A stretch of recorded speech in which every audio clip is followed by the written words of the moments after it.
여러분, 우리가 어떠한 일을 하며 살아갈 것인가라는 그 문제는 인생의 가장 중요한 결정 중에 하나입니다. 나의 직업을 선택하는 일이기 때문입니다. 그런데 그 결정이 좋은 결정이 되려면 내가 그 일터에서, 여러분, 그것이 직장이 될 수도 있고 가정이 될 수도 있고 또 심지어는 교회가 될 수도 있습니다. 우리의 모든 터전을 말합니다. 삶의 터전에서 내가 어떻게 일하면서 섬기면서 교제하면서 살아갈 것인가를 가장 중요한 과제로 삼아야 합니다. 여러분의 직업이 중요한 직업이 되려면 내가 거기서 어떻게 살아가야 할 것인가가 더 중요한 과제가 되어야 된다는 말입니다. 아무리 좋은 직장에 들어가더라도 일터에서의 영성이 무너지면 여러분, 거기가 가장 괴로운 직장이 될 수도 있습니다. 남들이 보기에는 화려한 직장이지만 내가 거기에서 믿음을 지키지 못하면 그 좋다는 직장이 아무 의미가 없다라는 것이죠. 좋은 직장에 들어갔는데 상사와의 갈등에, 동료와의 갈등에, 혹은 내가 마음에 들지 않은 일을 하면서 이런 갈등 속에 있다면 그런 좋은 직업이라는 것이 무슨 의미가 있겠습니까? 그러나 반대로 또한 남들이 보기에는 대단한 직업이 아닐지라도 내가 거기에서 영성을 세우고 믿음을 세우고 하나님이 부르신 그 사명을 감당한다면 여러분, 거기가 우리의 천국이 될 수 있습니다. 그래서 오늘 말씀은 바로 우리의 일터, 여러분들의 가정과 직장과 바로 이 교회에서 어떻게 믿음을 지키며 살아가야 하는지를 보여주는 굉장히 귀한 말씀입니다. 골로새서는 제가 개인적으로 참 좋아하는 서신서 중에 하나입니다. 골로새에 있는 그리스도인들에게 바울이 굉장히 세밀하게 그리고 따뜻하게 신앙과 삶을 전수하고 있는 굉장히 귀한 서신서입니다. 편지입니다. 당시 골로새에 살아가는 그리스도인들을 향해서 오늘 말씀에는 특별히 남편과 아내와 자식들과 그리고 종과 주인 사이에 어떻게 우리가 구별되게 믿음 생활하면서 살아갈 수 있을까를 적고 있습니다. 특별히 또 그 당시에 있었던 수많은 노예들과 그들을 데리고 있는 그리스도인 주인들, 그리스도인 노예들, 그리스도인들 주인들, 이런 관계 속에서도 이러한 어떻게 보면 굉장히 해결하기 힘든 문제 속에서도 우리가 어떻게 살아간다면 하나님의 영광을 나타낼 수 있을까에 대한 굉장히 중요한 말씀을 전하고 있습니다. 이 말씀을 보면은요, 그때 당시에 사람들이 어떠한 관습으로 또 어떠한 태도로 살아갔는지를 알 수 있습니다.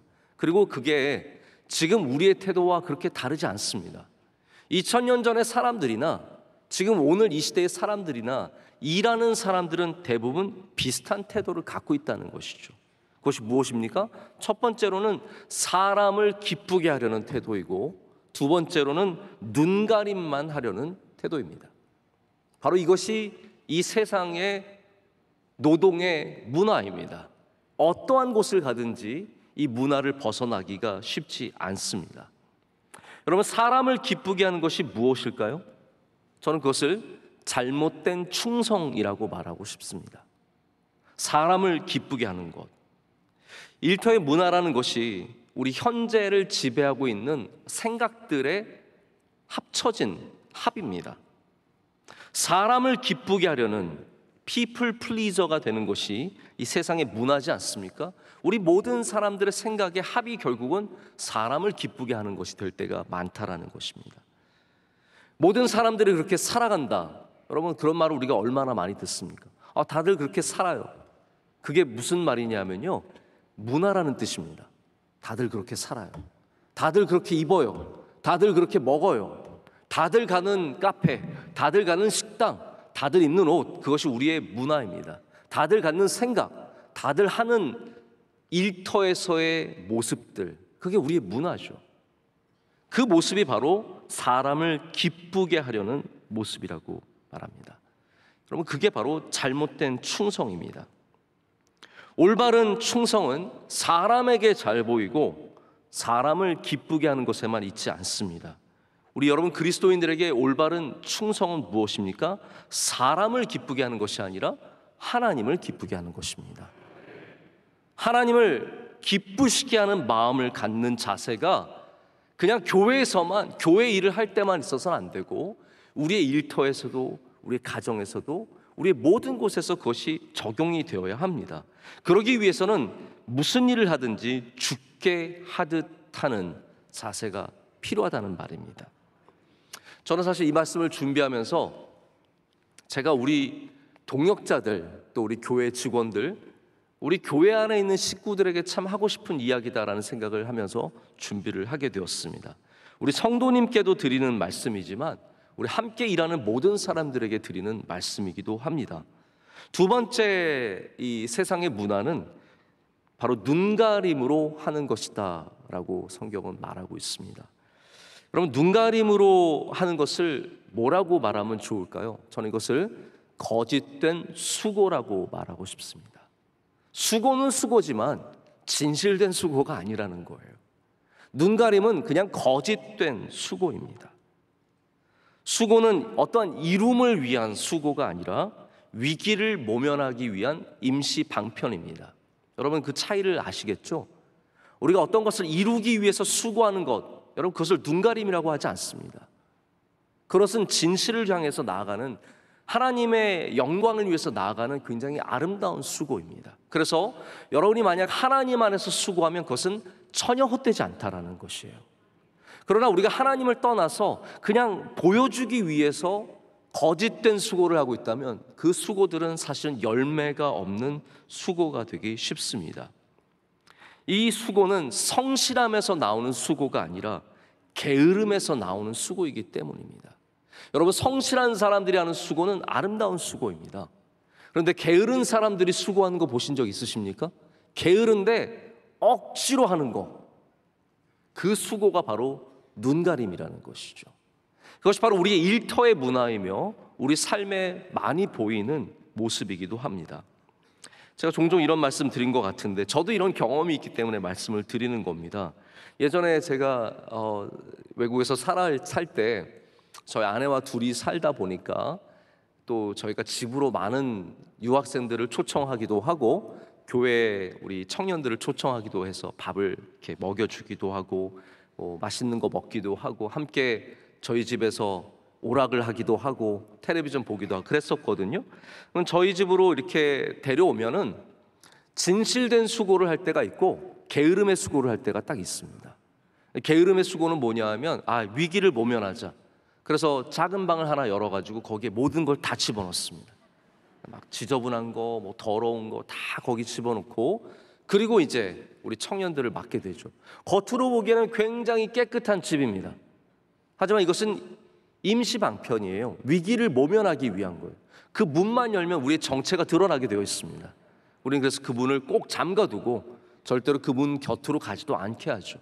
그러나 진실된 수고를 하게 되면 어떻게 되겠습니까? 정말로 하나하나 정성을 다해서 깨끗하게 치우게 되고 그리고 사람을 맡게 되면 마음도 편하고 맡을 때 기쁨도 있게 되는 것이죠.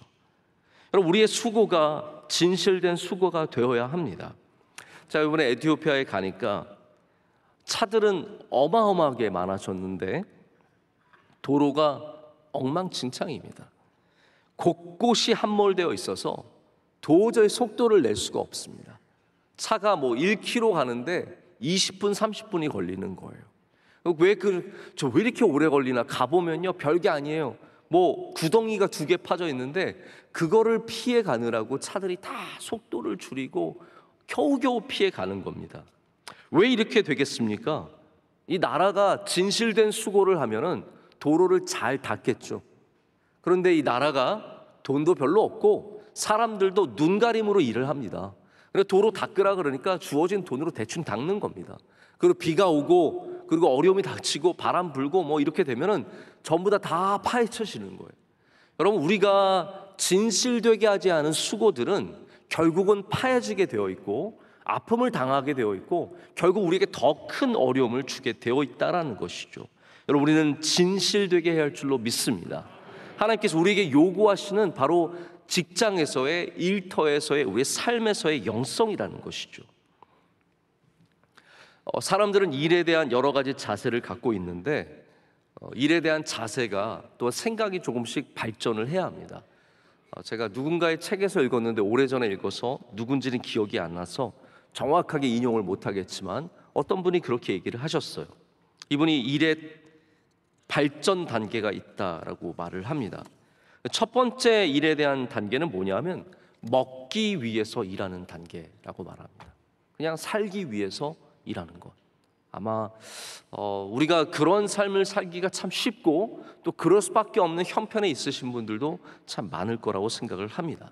그러나 바로 그곳에서도 우리의 마음이 바뀌면 우리는 조금 더 발전된 일을 접할 수 있습니다. 그것이 뭐냐면 바로 즐거움과 명예를 위해서 일하기 시작한다라는 것이죠. 이것이 두 번째 단계입니다. 그러나 우리가 정말로 그리스도 안에서 성숙한 신앙을 갖게 되면 어떠한 일을 하게 됩니까? 바로 주를 위해서 죽게 하듯 일하는 데까지 성장할 수 있다라고 말합니다. 여러분, 오늘 여러분들이 우리의 마음밭이 바뀌어서 우리가 교회에서만 영성을 갖는 것이 아니라 우리의 직장과 가정과 삶의 모든 터전에서 영성을 갖기를 원하는데, 그러기 위해서 죽게 하듯 일하는 사람들 되기를 간절히 소망합니다. 제가 말씀을 준비하다 보니까 저는 원래 한 5꼭지 정도를 준비를 하고 있었는데 제가 준비하다 보니까 2개밖에 할 시간이 없어서 오늘 먼저 여러분과 함께 2가지만 좀 얘기를 나눠보고자 합니다. 죽게 하듯 하는 것이 무엇일까요? 2가지만 먼저 구체적으로 생각을 해보겠습니다. 첫 번째, 우리가 감사의 영성을 지켜야 합니다. 우리의 일터에서 감사의 영성을 지켜야 합니다.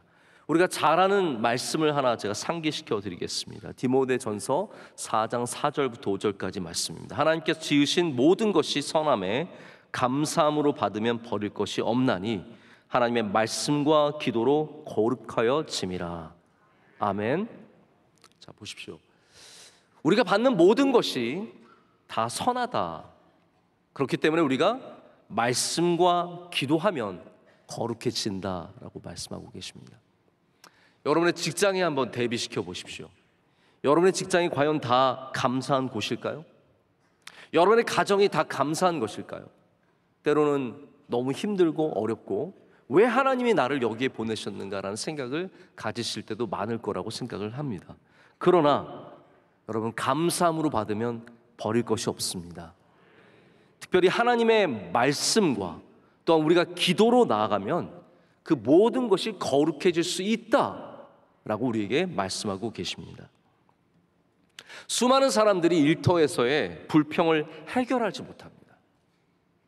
일터에서 불평하지 않는 사람은 거의 없습니다.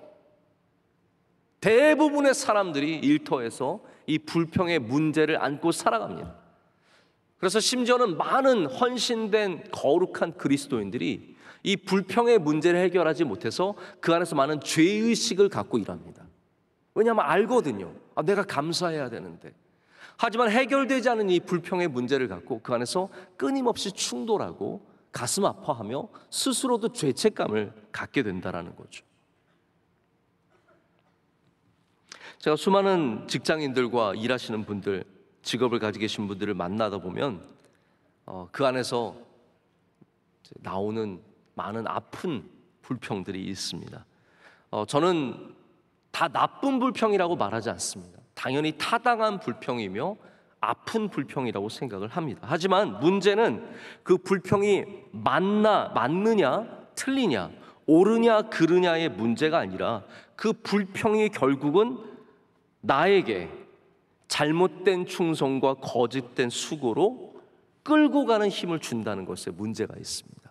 다시 말씀드릴게요. 이거를 명확하게 구별을 해야 합니다. 당연히 맞는 불평이 있습니다. 남편이 어려운데요, 불평 안 할 수가 있겠습니까? 직장에 가면 상사가 정말 이상한 사람인데 어떻게 불평을 안 할 수 있겠습니까?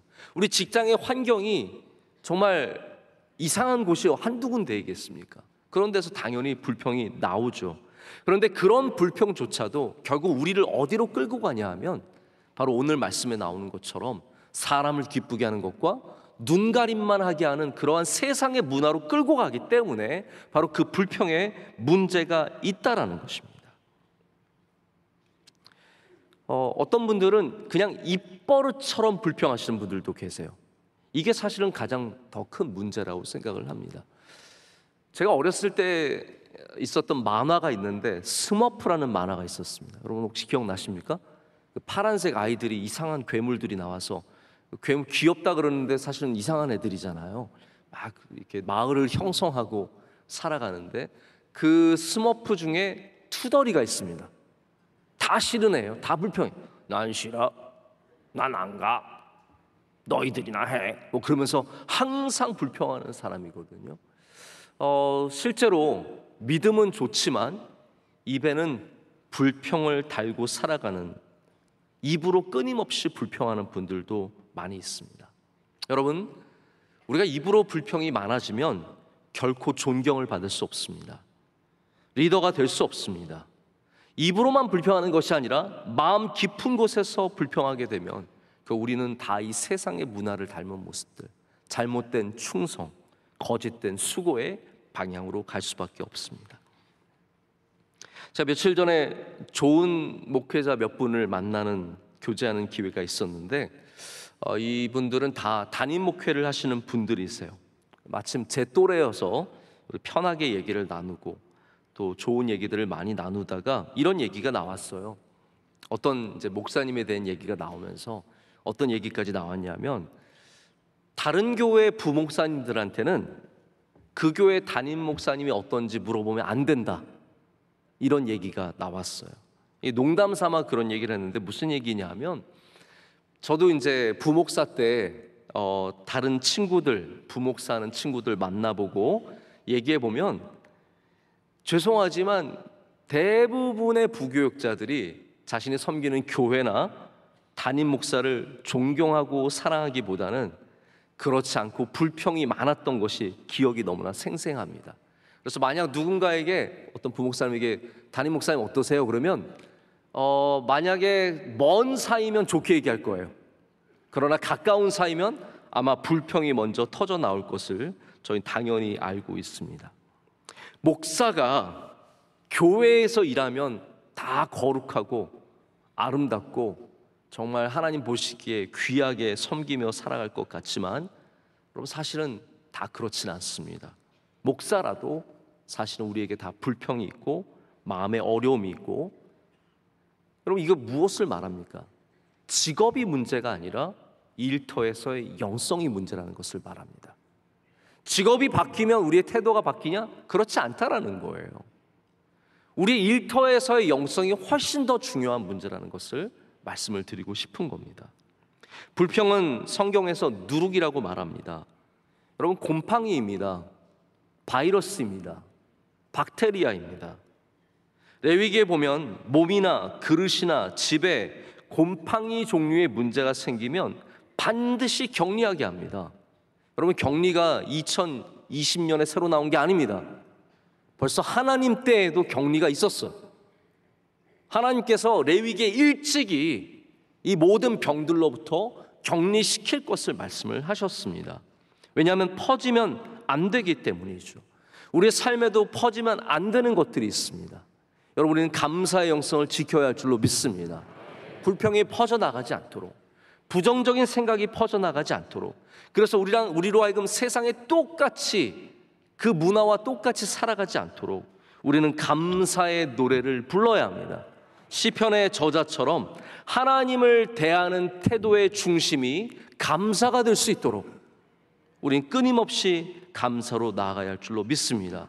여러분의 일터에서 불평쟁이가 되지 마시고 구별되어서 죽게 하듯 하는 여러분 되시기를 진심으로 축복합니다. 두 번째 영성은 never give up의 영성입니다. 포기하지 않는 영성입니다. 갈라디아서 6장 9절에 이렇게 말씀하고 있습니다. 우리가 선을 행하되 낙심하지 말지니 포기하지 아니하면 때가 이름에 거두리라. 아멘. 여러분, 포기하지 않으면 때가 이르면 거둔다라고 말씀하십니다. 이것이 바로 우리가 일터에서 지켜야 하는 영성의 모습입니다. 우리 믿음을 갖고 일하는 그리스도인들은 어렵다고, 힘들다고, 낙심된다고 포기하지 않습니다. 제가 살아보면 모든 좋은 것들은 대부분 어렵습니다. 가정, 어렵습니다. 아이들 기르는 거 어렵습니다. 믿음 생활하는 거 쉽지 않습니다. 공부하는 거 쉽지 않습니다. 직장 생활하는 것도 쉽지 않습니다. 모든 귀한 일들은 대부분 이렇게 고되고 힘들고 어려움이 있습니다. 심지어는 여러분 아셔야 되는 게 보람이 없을 때도 있습니다. 제가 오늘 설교 준비도 간단하게 한 게 아니죠. 아닙니다. 네. 어쩔 때는 수십 시간을 걸려서 주일 말씀을 준비할 때도 있습니다. 그런데 제가 그 준비하는 거에 비해서 보상으로 보람을 많이 느끼면 참 좋겠지만 그러지 않을 때도 많습니다. 제가 아무리 수고하고 애쓰고 공을 들여도 똑같이 보람을 느끼는 것은 아닙니다. 보상을 다 받을 때가 없습니다. 때로는 밤늦게까지 새벽 예배 설교를 준비하고 겨우 2-3시간, 4시간 자고 나가서 말씀을 준비하고 말씀을 나누고 나면 굉장히 허탈할 때도 많습니다. 또 내일도 이렇게 해야 된다는 것이 굉장히 부담스러울 때도 많습니다. 제가 보람만 있는 것은 아닙니다. 하지만 이 일을 계속 해야 하는 것은 저에게 맡겨주신 일들을 포기할 수 없기 때문입니다. 보람이 있어서만, 즐거워서만 하는 것은 아니라는 거죠. 그래서 여러분의 삶의 자리에서 우리가 즐거움과 보람만을 가치로 찾아서는 안 됩니다. 때로는 낙심되고 상처가 있고 어려울 수 있지만 우리 그리스도인들은 우리에게 맡겨주신 모든 일들 가운데서 포기하지 않는 사람들이 되어야 합니다. 그래서 사탄이 여러분 우리에게 어렵게 하는 것은 귀한 일들을 방해한다? 여러분의 일을 어떻게 방해합니까? 못하게 하는 방식으로도 방해할 수 있지만 대부분 사탄이 공격하는 것은 뭐냐면 낙심하는 마음을 주는 거예요. 좋은 일을 맡겨놓은 다음에, 귀한 일을 맡겨놓은 다음에 방해하는 방식이 다양하지만 그 가운데 가장 핵심적인 것이 우리의 마음을 낙심하게 하는 거예요. 실망하게 하는 거예요. 절망하게 하는 거예요. 답답하게 하는 겁니다. 그래서 포기하게 하는 것이죠. 야, 포기하는 게 훨씬 더 쉬운데 뭐하러 그 고생을 하고 있냐? 라고 하면서 자꾸 우리의 마음을 흔드는 것입니다. 이번에 다시 에티오피아 얘기를 안 드릴 수가 없는데요. 저희 명성의과대학 4회 졸업식이 있었습니다. 그래서 제가 가서 또 우리 교회에서 파송을 받아서 가서 우리 졸업식 스피치를 제가 하게 되었습니다. 저희 에티오피아 의과대학이 얼마나 좋아졌냐 하면요, 2년 연속으로 졸업생 모두가 의사시험을 합격했습니다. 그래서 에티오피아에서 지금 거의 공식적으로 가장 좋은 의과대학이 되었습니다. 제가 이번에 미국 의사 한 분을 만났는데요, 뉴욕에 있는 버팔로주에서 의과대학에서 가르치시고 또 병원에서 일하시는 굉장히 훌륭한 젊은 의사 선생님이었어요. 이분은 기회만 있으면은 저희 또 의과대학에 와서 가르치고 병원에서 봉사하시는 굉장히 귀한 그런 의사예요. 이분과 잠깐 얘기를 나누는데 이분이 말씀하시기를 자기가 이번에 와서 1학년 학생들을 만났는데 너무 똑똑한 학생들이 왔다. 또 전과는 수준이 달라졌다. 점점 좋은 학생이 들어오고 있어서 앞으로 굉장히 기대가 되고 너무나 귀한 일을 하고 있어서 감사하다는 얘기를 제가 많이 듣고 왔습니다. 제가 졸업식 때 그래서 우리 학생들에게 어떠한 얘기를 전해줄까, 졸업하는 이 의사들에게 무슨 얘기를 할까 굉장히 고민을 하다가 결국은 전날에 가서야 말씀을 정하게 되었습니다. 그 내용이 뭐였냐면 포기하지 말아야 한다는 내용이었습니다. 우리 학생들이, 여러분들이 졸업하는 이유가 그냥 똑똑해서만이 아니라는 거죠. 똑똑해서만이 아니라 포기하지 않았기 때문에 졸업하는 것이다. 여러분이 중간에 어렵고 힘들고 시험 준비하면서 이거 나 집어치우고 싶다라는 마음이 들 때 그때 포기하지 않았기 때문에 여기까지 온 것이다. 앞으로도 그렇기 때문에 포기하지 않는 삶을 살아야 한다. 그래야 하나님의 뜻을 이룰 수 있다. 왜냐하면 하나님께서 포기하지 않는 분이시기 때문이다 라고 말씀을 드렸습니다. 여러분, 하나님은 포기하지 않으시잖아요. 또 우리 명성교회가 여기까지 온 것도 의과대학과 MCM 병원과 우물사역과 많은 일들을 하면서 여기까지 온 것도 그냥 우리가 좋은 환경과 좋은 스텝들이 있어서만이 아니라 우리가 포기하지 않았기 때문이다. 이렇게 제가 말씀을 나눴습니다. 여러분 실제로 그렇거든요. 우리가 에티오피아에 그냥 많이 투자하고 많은 사람들 보내주고 좋은 장비들 보내주고 좋은 의사와 간호사들 이렇게 보내주면 잘 될 것 같지만 실제로 그렇지 않거든요. 제가 우리 사역들을 오래 지켜보면서 느낀 것은 우리가 돕지만 이 나라에서 얼마나 많은 제약과 어려움을 주는지 모릅니다. 이게 결코 쉬운 문제가 아니더라고요. 오히려 우리가 돕고 있는데도 많은 선교비를 보내고 정말 수많은 투자를 하고 있지만 우리를 더 힘들게 할 때가 얼마나 많은지 모릅니다. 하지만 우리는 포기하지 않을 겁니다. 힘들다고 포기하면 여러분 하나님의 일을 감당할 수가 없기 때문입니다.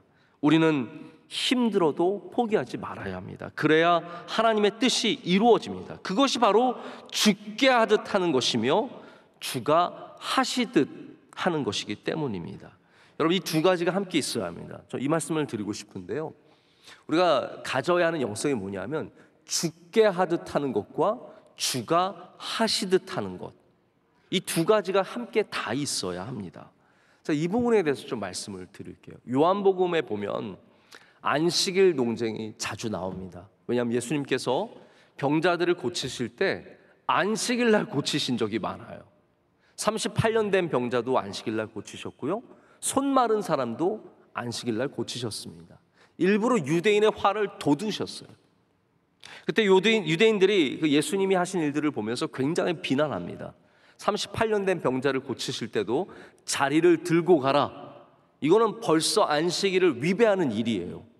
그렇기 때문에 유대인들이 굉장히 화를 냅니다. 그때 예수님께서 뭐라고 말씀하시냐면 아버지께서 이제까지 일하시니 나도 일한다 라고 말씀하셨습니다. 할렐루야. 자, 보십시오. 하나님도 일하시는 분이시며 예수님도 그렇기 때문에 일하시는 분이십니다. 우리가 왜 일해야 합니까? 하나님께서 일하시기 때문에 우리도 일해야죠. 그렇기 때문에 우리가 일하는 방식도 하나님이 일하시는 방식을 따라가야 합니다. 왜 주님께서 안식일 날 연약한 자들을 불쌍히 여기셨습니까? 하나님께서 그런 마음을 갖고 계시기 때문이라는 거죠. 그래서 우리가 죽게 하듯 하다라는 말은 다시 말하자면 주님께서 하시듯 우리도 하겠다라는 표현이 되어야 합니다. 주님께서 일하시는 것처럼 우리도 일하겠습니다가 되어야 한다는 것이죠. 그것이 바로 하나님께서 하시는 일의 모습인데 창조적인 일, 생명을 구원하는 일, 성실하신 일, 복되게 하시는 일인 줄로 믿습니다. 우리가 행해야 하는 일들이 바로 이러한 모습이라는 것이죠.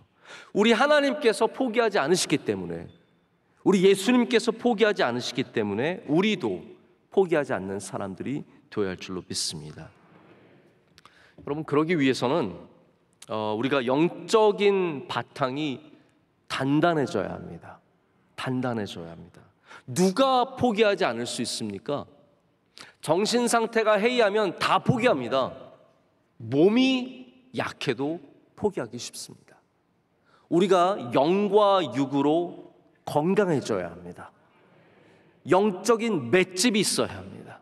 저희가 굉장히 중요한 문제라고 생각을 하는데요, 영적인 맷집이 있어야 버틸 수 있고 끝까지 갈 수 있습니다.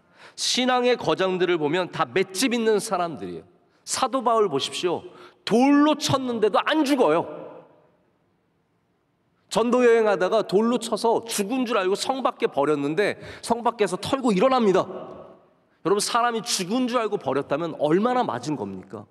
돌로 맞았으니 얼마나 죽을 만하겠습니까? 머리도 터지고 온몸에 멍이 들고 피가 철철 흐르지 않았겠습니까? 근데 다시 일어섭니다. 영적인 맷집이 있어야죠. 맞아도 터져도 힘들어도 괴로워도 피곤해도 어려워도 다시 일어나는 사람이 되려면 여러분, 영적인 맷집이 있어야 할 줄로 믿습니다. 기도하는 사람들, 성령 충만한 사람들은 절대로 포기하지 않습니다. 여러분, 일터에서의 영성이 뭐 대단한 지혜와 명철과 거룩함을 갖고 일하는 것 아닙니다. 잘 버티고 잘 견디고 포기하지 않고 주님을 붙잡는 것, 그것이 우리가 가져야 하는 영성이라는 것입니다. 다윗을 보십시오. 맷집 있는 사람입니다. 아무리 사울이 죽이려고 해도 위기를 만나고 수많은 어려움을 만났지만 거기서 무너진 적이 없습니다. 포기한 적이 없습니다. 광야에서 포기하지 않았고 왕이 되어서 수많은 전쟁을 치렀으며 노년에는 그 사랑하는 아들 압살롬이 구테타를 일으켜서 도망갔을 때도 그는 절대로 포기하지 않았습니다. 자기가 죄인이 되었을 때도 포기하지 않았습니다. 여러분, 우리가 연약해도 포기하면 안 됩니다. 내가 죄를 지어도 하나님이 포기하시기 전까지는 우린 포기해서는 안 됩니다. 다시 주님께로 나아가야죠. 나를 우슬초로 씻어주소서, 나를 정결하게 하소서라고 외치면서 주님을 붙잡아야 합니다. 그때 하나님께서 은혜를 베풀어 주십니다. 우리는 우리의 삶의 자리에서, 우리 직장에서, 우리 가정에서, 우리 교회에서도 얼마나 다양한 일을 함께 합니까? 우리는 포기하지 않는 사람들 되어야 할 줄로 믿습니다. 자, 나머지 이야기들은 창립주일 우리 또 지나서 말씀을 드릴 수 있는 기회를 갖도록 하겠고요. 오늘 말씀을 좀 정리하고 맺고자 합니다. 달라스 신학교의 교수인 하워드 핸드릭스라고 하는 교수님이 겪은 일입니다. 언젠가 한번 비행기의 이륙이 점점 늦어지고 있었습니다. 비행기에 앉아 있는데 떠날 생각이 없는 거예요. 답답하죠. 사람들이 웅성웅성하기 시작하더니 점점 이게 열이 오르는 거예요. 그러더니 주변에 있는 사람들이 불평을 토로하기 시작하다가 결국은 어떤 승객들이 소리를 지르기 시작하고 따지기 시작합니다. 여러분, 우리나라 사람들만 그런 게 아닙니다. 외국 사람들, 미국 사람들 더 할 때가 많습니다. 막 승무원들에게 막 소리를 지르고 왜 안 가냐, 빨리 떠나라, 좀 제대로 방송 좀 해줘라, 덥다, 뭐 가져와라, 막 난리가 났습니다. 근데 자기가 가만히 이렇게 보고 있으니까 한 승무원이 이런 아주 복잡한 가운데도, 아주 시끄러운 가운데도 우아하고 단아하게 모든 불평들을 받아주고 일 처리를 하는 모습을 보게 되었습니다. 얼마나 감당이 되십니까? 여러분, 우리 그리스도인들이 늦어질 때 여러분 공항에서 어떻게 대처하시겠어요? 점점 뭔가가 내 마음대로 안 될 때 얼마나 답답하고 힘듭니까? 우리 세상에 똑같은 문화대로 따라가면 안 되는데 제가 궁금할 때가 있어요. 막 저 소리치는 사람 중에 몇 명이 교회 다닐까? 이런 생각이 들 때가 있거든요. 이 교수님이 그래서 비행기가 이륙하고 나서 한참 뒤에 그 승무원이 지나갈 때 이렇게 붙잡았습니다.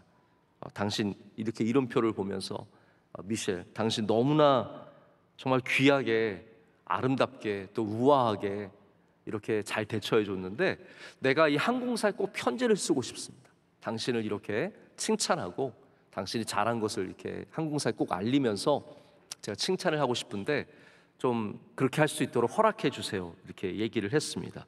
그랬더니 이 승무원이 이렇게 얘기를 했습니다. 전혀 그러실 필요 없습니다.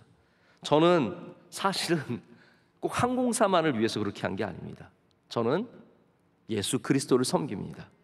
그래서 오늘 아침에 출근하기 전에도 남편과 함께 기도하면서 내 하는 일 가운데 우리 그리스도를 섬기게 해달라고 기도하고 나왔습니다. 그렇기 때문에 많은 사람들이 그렇게 불평하고 힘들게 할 때도 저는 마음이 한결같았습니다. 이렇게 고백을 했다고 합니다. 여러분, 그렇습니다. 일터 나가면 좋은 일들만 우리를 기다리고 있을까요? 아닙니다. 당연히 어려운 일들이 우리를 기다리고 있고 힘들게 하는 사람들이 기다리고 있습니다. 우리 그때 어떠한 마음으로 아침에 기도하고 가겠습니까? 오늘 주님, 제가 주님을 섬기게 해주시옵소서. 죽게 하듯 하게 하여 주시옵소서. 주님께서 하시듯 하게 하여 주시옵소서. 기도할 때 주님께서 우리에게 은혜를 주시고 우리로 하여금 그 일터에서 우리의 믿음을 지키고 하나님의 영광을 나타내게 하실 줄로 믿습니다. 기도하시겠습니다. 하나님 아버지, 감사합니다. 오늘도 우리를 이른 아침에 불러주시고 주님께 예배하게 하심을 감사합니다. 하나님, 우리에게 주신 수많은 일터, 우리가 세상의 눈으로 바라보면 자꾸 사람을 기쁘게 하고 눈가림만 하게 되는 걸 보게 됩니다. 하나님, 우리 주님께서 주신 귀한 일터에서 주님의 마음을 품게 하여 주시옵소서. 그래서 우리가 어느 곳에서 일하든지 누구와 일하든지 죽게 하듯 하는 깨어있는 주님의 백성들이 되게 하여 주시옵소서. 예수님의 이름으로 기도드립니다. 아멘.